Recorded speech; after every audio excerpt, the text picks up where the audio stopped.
What in the hell are those? Clarence had gone to Reggie's Veggies to buy seeds, just as he had every year since Reggie had opened. David Decker probably bought his seeds here too, Clarence reflected. It was part of the reason that Clarence kept coming back. The fact that Reggie was a friend since boyhood, and Clarence taking his business to a new feed store up the road would hurt his feelings, was secondary. Clarence wanted to beat David, wanted to beat him so bad he could taste it. David was a bit of a local celebrity, a legend in the agricultural community, and he'd grown the biggest pumpkins in the county for the last 5 years running. For the last 5 years, Clarence had been content with second place, but he felt that this year was different somehow. This was the year that he beat David Decker and took his rightful place as the biggest pumpkin grower in the county. This year was also different because Reggie said he had something special for Clarence. He had what he called a secret weapon, and he assured him that it would finally wipe the smile off old Decker's face.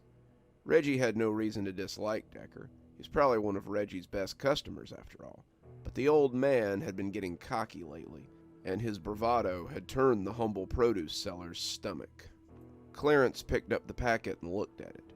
It was just a normal pack of seeds, maybe a little old and crumpled, but clearly just seeds. Reggie had found them in a trunk that had belonged to his grandfather, and they had looked eldritch on the semi-modern countertop. The paper had taken on that soft, velvety feel of a material that has seen the fall of the Second World War, and the seeds inside felt like hard little bullets under Clarence's thumb. The paper declared them to be Blutkürbisser, and everything on the package was in a foreign language. He would have sworn it was something that Reggie had bought from a joke shop, if he wasn't so serious. To be sure, Reggie was a practical joker, but his face was stone-cold serious as he looked at him from across the counter of his vegetable stand. "Blood pumpkins," Clarence said skeptically. "Blood pumpkins," Reggie intoned, back with deep seriousness. "I don't know, Reggie. These things look older than God. You sure they'll grow?" "Absolutely," Reggie stretched the word into 3. "Granddad bought 'em back when he was in Germany. He said the pumpkins he saw over there were huge." Clarence scoffed. "Your granddad was a sodbuster, just like mine, Reggie. When did he go to Germany?" "During the war, same as your granddad, except your granddad spent it in Alaska." Clarence wanted to take offense to that, but Reggie was right. Granddad had gotten a very cushy post, while Reggie's granddad had gotten half his leg blown off by a potato masher and was sent home with honors. Reggie's granddad had used the payout from the government to buy the building where the feed store now sat, while Clarence's grandfather had used his payout to buy the land where his farm was. Just because Reggie Sr. had been a drunk who had squandered the family business was no fault of his. "Let me get my usual spread of regular pumpkins too, Reggie, just to be safe. So, how do these work anyway? Any special instructions for these German pumpkins?" Granddad always said that the man who gave him the seeds said that a sacrifice was required to see them reach their full potential. What that sacrifice was, the man wouldn't say. Granddad figured if anyone knew anything about sacrifices, it'd be farmers, like you and me. Reggie wasn't wrong. All farming was one sacrifice after another. Farmers sacrificed their time, their love, their family, their hair, and damn near everything else so they could afford to keep the taxes paid and the lights on year after year. Sod bustin' was nothing but sacrifice in many ways, and Clarence figured he'd plant the seeds and see what came of them. He honestly figured he'd get more out of the other packs of seeds than these old pumpkin bullets anyway. He would look back on that moment and reflect that he had known nothing of sacrifice. The seeds went into the ground in the east field, just like generations of pumpkins had before them. As he stood up and rubbed the dirt from his hands, he looked across the field he had nurtured and felt the same sense of pride he always did. Corn was coming up, potatoes and yams, beans and peanuts. The fruit trees were filling the orchard with their sweet scent, and now the pumpkins would be the crowning jewel of his farm. The July sun beat down on him, and he shaded his eyes as he surveyed his kingdom. Clarence knew it wouldn't be long before harvest time. Soon the fields would be filled with the sounds of picking and packing, and it would be time to take another load down to Reggie's so he could sell his wares. Clarence could lay enough back to make it through the winter, and maybe even a little more for the inevitable repairs to the barn or the house, maybe for some expansion next year when the taxes came in. And, he reflected, once he won this year's grand prize for biggest pumpkin, Clarence could open up his own stall the following spring and sell his own wares, just like his father used to. It was a great plan, and now it was time to see if it could bear fruit. Pumpkins grew pretty quickly, as pumpkins do, but after a month, Clarence had 3 that he believed would be real contenders. He had named them, as he did every year, and the names he had chosen were no less grand than the pumpkins themselves. Hercules, Goliath, and Samson dwarfed their fellows by quite a bit, and it seemed that they would be the entries this year. Some people thought it was silly to name a pumpkin, but Clarence always named the ones he thought would be entries in the fair. The other 40 or so would be sold to pie makers, pumpkin carvers, and all sorts of other folks, but these 3 would be weighed, judged, and then made into pies by Mrs. Clarence for the pie contest to be held 2 days hence. He always laughed about it, but Clarence always felt a little sorry to see her make those pumpkins into pies after he'd worked so hard raising them. On the other hand, the blood pumpkin had sprouted only a single offering. Clarence had named him Fritz and set him apart from the rest. So far, it was underperforming, and Clarence didn't think it would amount to much. Fritz wasn't even as big as most of his regular pumpkins, but he kept tending it in hopes that maybe Fritz was just a late bloomer. He'd been surprised when he'd gotten a pumpkin at all from the seeds, and Clarence had held out hope that maybe Reggie's granddad was right about those pumpkins that would be bigger than the regular ones. He pruned it and weeded it by hand, just as he did with the other 3, in the hopes that maybe it would grow bigger and he could sell it as an oddity at Reggie's stand. While his other pumpkins were orange, this one was a deeper orange, like a blood orange, and its leaves had a strange, wilted look to them. Clarence was certain that it would make someone an extra creepy jack-o'-lantern when Halloween rolled around, but he really didn't have high hopes for the stunted little thing other than that. Then, one morning, after caring for it for the past 4 weeks, Clarence was in for a surprise. A painful surprise. Clarence was out tending to the pumpkins, tracking their growth as he nurtured them. His top 3 were still larger and fuller than the others, and Goliath was quickly showing himself to be the front-runner for this year's contest winner. He was pruning around Fritz, his mind wandering, when the shears caught the edge of his index finger. It wasn't a deep cut, but like any wound, it bled a little bit. Clarence snatched his finger back and put it in his mouth, but not before a few drops of blood splattered on the earth around the pumpkin. He didn't think much of it at the time. It was just a cut, and he slid the bandana out of his pocket and held it to the wound. He waited for the bleeding to stop and then got back to work. He didn't think anything about it until the next day. When he went to go check on the pumpkins, Clarence noticed something odd had happened. It wasn't substantial. The pumpkin hadn't grown giant overnight, but the blood pumpkin had grown. The day before, it had been no bigger than a craft store decoration, but now it bulged from the ground like a blood-red tumor. Overnight, it had become larger than Samson, the smallest of his entries for the fair. Clarence scratched his head as he took in the anomaly, getting knee-bound so he could take a better look at Fritz. He had done nothing different besides giving it his blood. Then he remembered what Reggie had said. The plant required a sacrifice. The pumpkin needed something more than water and sunlight to thrive, and Clarence suddenly wondered how big Fritz could get. Wasn't the notion of beating Decker worth a little blood? As though in a daze, Clarence pulled out his buck knife and slid the blade across the meat of his palm. The sting was little more than an afterthought, and as he squeezed his fingers together, he watched a scarlet stream fall onto the soil beneath the pumpkin. The drops splashed onto the vines as well, a single fat drop splattering the body of the gourd, and as it fell, Clarence could swear he heard it growing. It was a soft, whispery sound, like the trees in a light wind, and as the ground drank his blood, it left nothing behind. It grew before his eyes, looking bigger than it had a minute ago. Clarence wrapped the same bandana around his hand and got back to work. The pumpkins required a lot of TLC, but it would all be worth it once he wiped the smile off of David Decker's face. When he returned the next day, Fritz had grown 3 inches overnight. For the next 2 weeks, Clarence made a splash of his blood a regular part of the pumpkin's diet. It was never much, the amount you'd get from a diabetes test, but in 2 weeks, he noticed a change in the size of the blood pumpkin.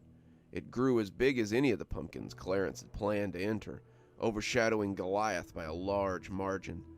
By the last week of August, Fritz was the clear entry for the fair this year. The sight of Fritz filled Clarence with pride, but it also made his finger itch. Anyone who cared to look would have seen the bruises on his fingertips and palms. Mrs. Clarence had certainly made a lot of them as she doctored them at the dining room table, but she was the only one so far. The farm had a lot of visitors in the last week of August, to his surprise, and it seemed that someone had seen his blood pumpkin. It was his neighbor first. He could hardly miss a pumpkin that was nearly 5 feet tall and 4 feet wide. He wondered if he could come and have a look, and Clarence had taken him to the field to see it personally. After that, he was visited every day by curious townfolk wanting to see this miraculous pumpkin. They were never unsupervised, of course.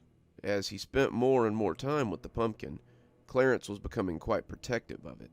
He began to worry that this was as large as it was going to get, topping out just shy of 5 feet, and he started increasing the amount of blood he gave it. He was back to cutting his palm for the fat red drops he'd gotten before, but even that didn't make it grow. The ground drank, but the whispers never happened. Clarence slept poorly, beginning to neglect his other crops, and Fritz the blood pumpkin became somewhat of an obsession. On the 4th of October, Clarence got the visit he'd been expecting. He called on him early, just a short series of knocks that drug him from the table where he'd been listlessly eating his breakfast. He was dressed in overalls and a blue work shirt, boots with run-down heels after many years of use, and a round-top brown hat that was probably meant to make him look like a cowboy, but just made him look more like a farmer from a John Wayne movie. He hadn't taken the hat off, and just stood grinning on the front porch as though they were the best of friends. "David," Clarence said, hiding his mistrust behind a grin, "what brings you all the way out here this early?" "Well, I'd heard tell that I might have a spot to worry about this year. Seems like you've got a real contender on your hands. Mind if I get a look?" Clarence sniffed, sure that he'd heard all kinds of things. Clarence was sure he'd seen pictures and heard gossip, but in the end, Decker decided that he really wanted a look at this miraculous pumpkin.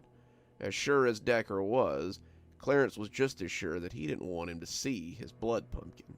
Maybe it was jealousy, maybe it was mean-spirited, but he felt like it might be something else. Clarence was pretty sure that the pumpkin didn't want Decker to see it. "Sorry, David, you want to see my pumpkin, you'll have to wait till the contest." Clarence swung the door closed, the conversation at an end, just like the pleasantries, and found the tip of one of those run-down boots blocking the way. "Come on now, just a peek. Hell, you let half the town see it, so what's the harm in letting me have a gander?" "I said no, David," Clarence said, his voice a little harder than he strictly meant it to be. "You can see it in 3 weeks, when it's got a blue ribbon attached to it." He moved his foot then, allowing Clarence to close the door, but when he nodded his head and showed him a big grin, Clarence knew it wasn't a genuine smile like he'd seen before. "Suit yourself, then. I'm sure I'll see it in due time." He was right, of course, but seeing would prove to be Decker's undoing. He got his look 3 nights later. Clarence stiffened when he heard the sound of someone cursing softly. He was in bed, his wife snoring peacefully beside him. He had been unable to sleep, his eyes making a map of the dark topography of the ceiling, when he heard the noise from the yard. It could have been the wind, but he knew it wasn't. Clarence felt himself getting out of bed and walking down the hall as he made his way into the kitchen. He moved around the dark table and stood in the screen door as he gazed at the shadowy east field. It was late, midnight by the clock on the stove, and there would have been no way for Clarence to see anyone in the field at all. Standing in the dark kitchen, though, he became very sure that he could see someone walking into the field, carrying something with a long handle. Clarence sleepwalked from the house, silent as a ghost, and though the October wind sent goosebumps up his bare arms, he hardly noticed. As he passed by the woodpile, his hands clambered out to wrap around the old, splintery axe that sat beside the ancient stump. As he approached, Clarence saw the person staring at the pumpkin, staring at Fritz, and in the moonlight, it was easy to see them transfixed by the silhouette of that swollen gourd. They stood stock still, contemplating the next thing they meant to do, and Clarence was less than 30 feet away when they raised the tool and swung it down into the pumpkin with a wet, meaty thunk. Clarence screamed in anguish as he ran, bare feet slapping the earth as he churned up the ground. The person must have heard him because they turned mid-swing. In the moonlight, Clarence failed to register the round-crowned hat and the face full of white, snarling teeth. In his rage, it didn't matter who it was. He had hurt his pumpkin, and now he would end him. He buried the axe in their chest, blade biting into the wood of the hoe, which they had tried to block the swing with, and as the wood splintered, he saw the blood splash across his undershirt. David Decker looked at him with stunned and unbelieving eyes, but those eyes didn't fill with fear until something wrapped around his ankle. His blood had fallen on the ground between them, and even now the earth was drinking it greedily. He turned drunkenly, axe still buried in his chest, and as he did, he fell to the ground as the blood began to bubble from his lips. The red fell on the face of that unholy gourd, and Clarence saw it grow and writhe before his very eyes. Its vines twined around him, long stalks wrapping him like the coils of a monstrous snake, and all at once the earth began to writhe and churn as its roots came up to join its tendrils. In his terror, David struggled. His hands lashed out feebly with the broken hoe as he was dragged beneath the soil. Clarence watched as he disappeared into the earth and seemed to come back to himself as his rival disappeared. He felt his knees unhinge all at once and was knee-bound on the soil. As the roots began to slide over him as well, his mind just slipped away as the shadow of the blood pumpkin fell across him, now 6 or 7 feet tall and 5 or 6 feet wide. He could hear it growing and groaning. It grew with a sound like a thin tree in a high wind, and as Clarence blacked out, he never expected to have another thought on God's green earth besides that last. He thought that maybe he had finally made his sacrifice, and that this pumpkin would take him into the earth as its next meal. It might have been kinder if it had. Clarence woke up in the field with his wife standing over him.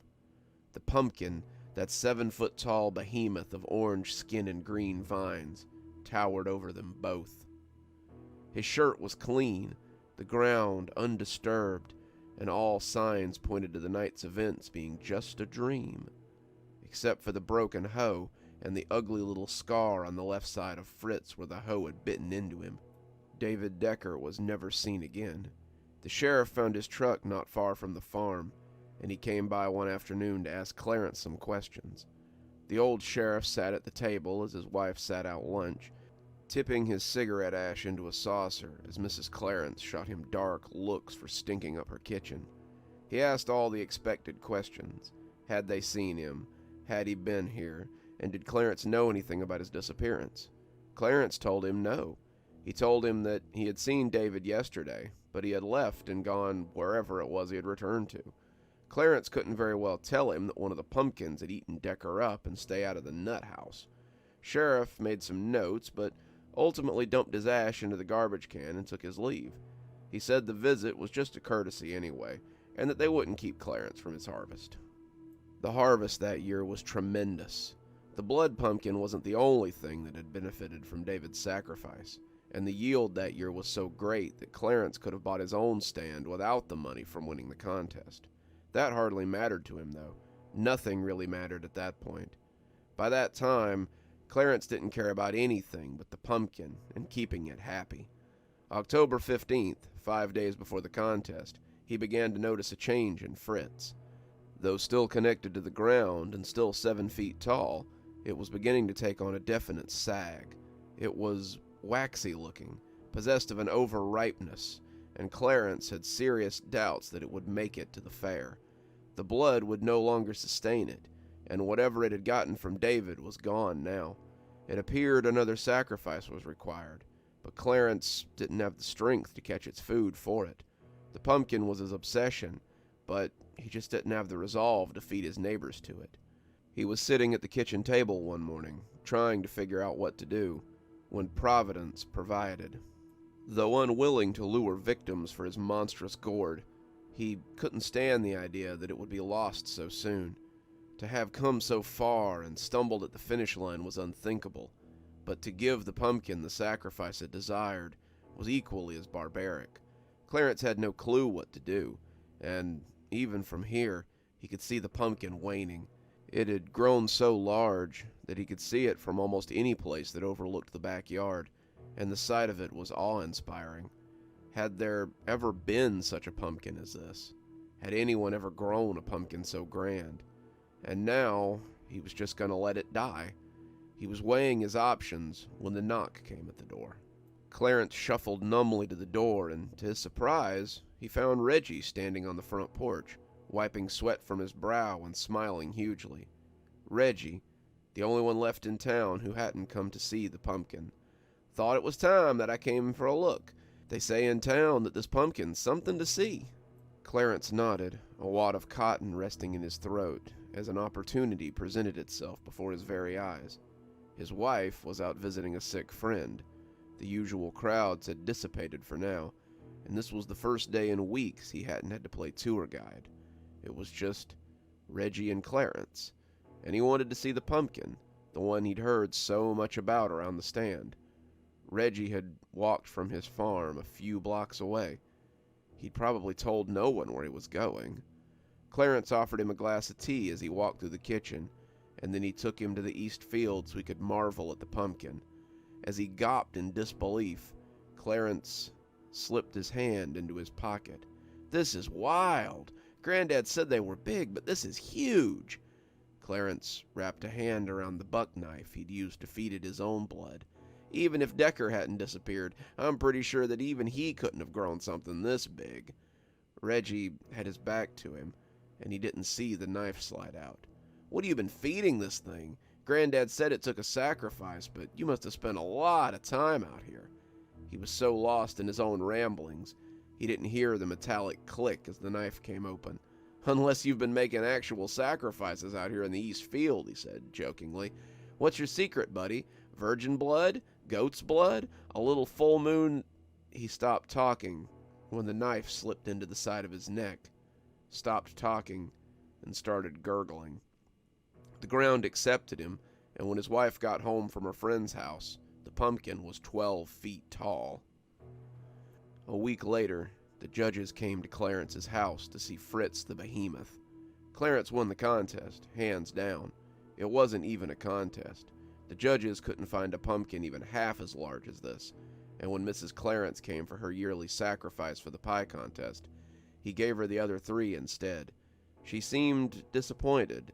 Perhaps she had noticed what a mania this pumpkin had become for her husband, but she took them anyway, and won the pie contest that year with the tastiest pie the judges had ever had. As she left the field, her arms laden with pumpkins, Clarence first heard the slithery voice of the serpent as it offered its apple. The voice was autumn wind and winter promises, but he had heard it before, hadn't he?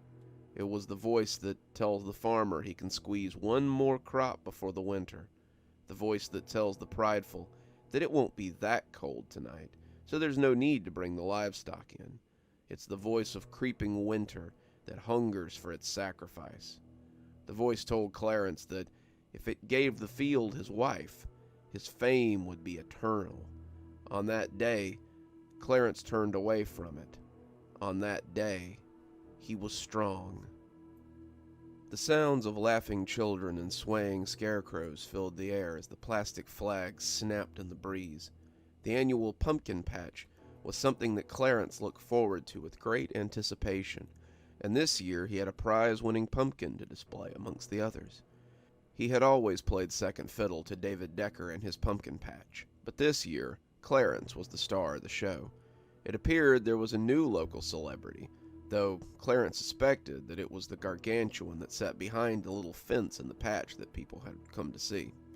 Clarence had arrayed the smaller pumpkins for sale, and even Hercules sat amongst them since he'd been spared the pie. The people milled about the patch, looking in awe at Fritz the behemoth as they made their choices.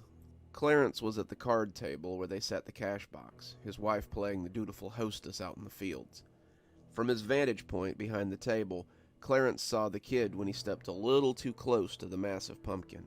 He wanted to say something to him, tell the kid to back up, but he hesitated as he watched him waddle closer. Look at the kid. He was a porker. He was a hefty kid from a family of hefty adults, and he had stopped to stare at the pumpkin as he held one of his smaller cousins in his pudgy hand. All at once, he shifted the pumpkin under his arm and stepped towards the monstrous gourd with a hand outstretched to touch. Clarence wanted to say something, should have stopped the kid before he could get any closer, but as Clarence started to raise his voice to warn him, he heard the voice of the serpent again, asking him to stand aside, commanding him to stand aside. The mustached man cleared his throat at Clarence, and Clarence sat back down. He reached for the man's money, his eyes straying to the boy as he laid one fat pink starfish hand against the red skin of the monster. He cast his eyes away, but even that didn't save him from witnessing the end. The kid went into the ground without a sound, and when the pumpkin shattered on the ground next to the gargantuan one, no one was the wiser. The police were called when the absence was noticed, and they searched the field and the forest beyond for weeks without finding a thing. The boy's parents sat at the kitchen table, his mother crying into a square of silk as Clarence's wife poured tea and assured her he'd turn up. She had kept right on assuring her of that until 10 o'clock that night. Clarence was lucky his wife was such a hostess, because all he could do was sit, shell-shocked in a chair, as she puttered around and made small talk. Everyone thought he was broken up about the kid, and in a way, they were right. After all, it's not every day you watch a kid get pulled into the soil while no one's looking. Clarence saw the flashlight lights from the inside of the tent as the fair raged outside.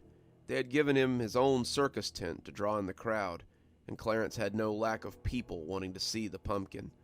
It wasn't every day you got to see a 20-foot-tall pumpkin, and he'd been making the circuit for the better part of 4 months. People were always amazed that the pumpkin stayed so fresh, so alive, but Clarence knew the reason. The best fertilizer always seemed to walk through the flap of his tent, didn't it? He won the contest the year after the kid had disappeared, too.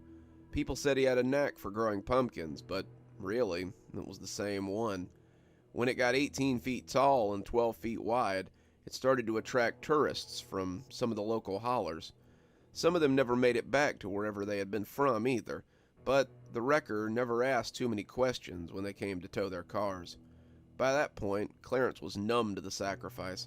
The pumpkin ate, the pumpkin grew, and as the tourists began to pay to see it, Clarence found that he didn't have to be a farmer anymore. The pumpkin made his farm a natural spot for tourists on the road, and they never grumbled too much about a few dollars here and there to see it. That was how he came to be on the road and in this tent. The man in the suit had offered him a startling amount of money if he'd go on the road with his gourd, and Clarence knew he'd be a fool if he didn't take him up on it. They loaded it up on a flatbed and took it to the county fair after county fair so the whole state could see the world's biggest pumpkin. They did it for 5 years, and in those 5 years, Clarence remembered hearing about a suspected serial killer plaguing the state. They dubbed him the County Fair Kidnapper, and in 5 years he abducted more than 20 children and 5 adults from state fairs across the state. The state police even questioned Clarence, though not as a suspect. They wanted to see if he'd seen anything amiss, and he always told them no. He hardly had a choice, after all. If he'd suddenly told them that his prize-winning pumpkin was eating people at an alarming rate, they'd have slapped him in the loony bin. Clarence knew he wasn't blameless in the whole affair, but the pumpkin was good for his family. The pumpkin was good for the town, after all. In truth, the massive pumpkin in Clarence's east field was the only thing that kept the town from being just another cow-flop Midwestern nothing. The pumpkin brought in the crowds, and the crowds stopped in at the cafe to have a bite. They stopped at the gas station for gas and road snacks. They stopped at the farmer's market to buy fresh produce. They spread their money up and down the street from May till November, and the town always had a corn maze or a fair to draw some of it away from the pumpkin and back into the town proper. At one point, Clarence's face and a picture of the pumpkin were even on the town sign when you drove over the city limits. "Come see the world's biggest pumpkin," it stated, in bold black letters, and at one point, you could damn near see the thing from the city outskirts. In its heyday, it towered nearly 30 feet high and was wider than the farmhouse. By this time, Clarence was blind to its feedings for the most part. Hell, by this point, Clarence was complicit in the murders. He had killed 2 for Fritz already, and was responsible for all the rest as far as he was concerned. He had turned aside, hadn't he? He was content to sit in his lawn chair by the fence and charge people for the opportunity to stand at the base of the giant and feel small in the shadow of a pumpkin. Unfortunately, Clarence had made the same mistake that many men in his position make. He had lived in the shadow of the dragon for so long that he believed he was safe, that his family was safe. It depended on him, after all, and he believed that he and his family were safe from that slithering grasp. Even after 5 years, he didn't really grasp its slyness, its cunning, until it finally took someone that he couldn't turn away from. It happened suddenly, but the horror of it would never leave him, no matter how long he lived. He was standing in the back door, watching her work in the garden. He was trying to ignore the creeping voice as it told him it needed to feed. She was out in the field, tending some vegetables in the space he no longer used, and as he watched her, he began to wonder if he might resist this evil and win free. Clarence had been this pumpkin's puppet for nearly 8 years. 8 long years of dragging its burden around his neck, and his heart was growing heavy with the burden of that sin. As he watched her in her purity and love, he began to think that he might escape this evil thing and be the man he once was. They could leave, just pack their things and go. They could leave this cursed earth behind them as they went out to start anew somewhere else. She'd noticed something was off, likely noticed from the start that something was off, but she was dutiful. She was obedient. She loved him more than he could ever love her. He would never have let her go near that field again if he had. She was coming in, carrying a basket of produce, and he would always remember the way she smiled when she saw him. Her face, that old young face of hers, stretched into a smile as she raised her hand to wave. Clarence had raised his hand to return her wave, had it half cocked, but it died on his wrist when she dropped into the earth. Dropped. That was the right word. She didn't sink. She wasn't pulled. It was as though a hole had opened up and swallowed her in one gulp. Her basket fell, tumbling vegetables across the dirt, and it was all the evidence that existed that she had been there at all. Clarence hitched in his breath as he stared at those rolling vegetables, the scream of rage and pain nearly ripping his throat apart as it rocketed into the world. It laughed at him as he dug up the field. Clarence dug it up in furious, crumping sweeps of the shovel, but he never found a trace of her. He stayed out there digging until well past moonrise, with only Fritz for company. She was the last sacrifice he was a part of. She was the last meat that Fritz didn't have to catch for himself. This was also the last time Clarence tried to square up with that terrible giant. It was black dark when he went inside, and it was past midnight when he stood in the shadow of the pumpkin again. He was drunk, weaving and bleary, and in his hand was a tin holder with a rag in the neck. Clarence had concocted this plan as he crawled head first into a jug of corn whiskey, and it was the best plan that he could think of. The coal oil would burn hot and bright, and when he threw it on the pumpkin, it caught immediately. He sat back and watched as the flames ate the fuel, but the pumpkin did nothing but laugh at his futile efforts. The slithering voice told him that he couldn't kill it that easy. It told him that the two were stuck together now, and there wasn't a damn thing he could do about it. It had been wrong on that last account, or so Clarence hoped. He set up a fence after that, and never let the tourists come close again. They could pay their money, and they could observe from a distance, but no one was allowed to go into the field again. It cawed at him as Clarence sat in the chair by the fence. It said that this was a useless gesture, that it couldn't stop him if he wanted them, but he ignored it. He kept his vigil, kept his silence, and as the two lived, the town shriveled around them. It had gotten too powerful, too evil to be contained, and those who spent time close to it became susceptible to its voice. They came in the night, and they died silently in the field as they were drawn into the earth. The sheriff, the owner of the feed store, the girl who served the coffee at the diner, they all came to the field to give their lives to the gourd. Clarence tried to stop them, but no matter what he tried or how he fought, they all came to the gourd and gave it their life's blood. The town was deserted, a ghost town in a country full of ghost towns, and the only thing to see was Fritz. Fritz, the world's oldest pumpkin. They're both shriveled now, a couple of relics from a bygone age, and those who come to see them usually say how they saw Big Fritz when they were kids. Clarence still keeps his vigil, but the pumpkin's a lot more manageable now. He sits in a glass case, small and red and angry, and those who stand around looking too long always come away with headaches. For $5, you can get your selfie and have a pamphlet on the ninth wonder of the world, but the crowds have mostly gone now. He's a shriveled old thing, small as he was before Clarence gave him his first drop of blood, but if you spend too long in his company, you can hear his creaky old voice. You can start to feel his influence in your head. Spend too much time around him, and one night he might just draw you into the field and begin the cycle anew. Good evening, everyone. It's me, Dr. Plague. Thank you so much for joining me for tonight's story. If you enjoyed tonight's story, why not go ahead and subscribe if you're not already subscribed? Maybe hit that notification bell so you don't miss any of the spooky stuff we do here. If you'd like to get a copy of my latest book, there's a link below. Or if you'd like to support the show more monetarily, you can always come down to Patreon. I have many tiers. I'm sure you'll find something that interests you. If you're interested in my books, I always recommend my Ghostly Reader tier. Ghostly Readers get a copy of my book signed on their doorstep anytime I write one, which is at least twice a year.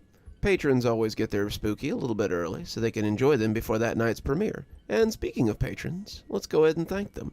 Thanks to Janet and Winters for being our Spooky Skeleton tier contributors, and thanks to Xaronana, Emily Coltsfoot, Martha, Marianne Schuler, Jennifer Damron, and Tyler Parker for being our Ghostly Reader tier contributors. Thanks guys, we just couldn't do the show without you. I'm sure by now you can see some videos appearing at the end here. If you think you might like a little more spooky, why not go ahead and click on another one? I'm sure you can handle a little bit more. And as always, thanks for stopping by. Dr. Plague, signing off. Have a wonderful evening.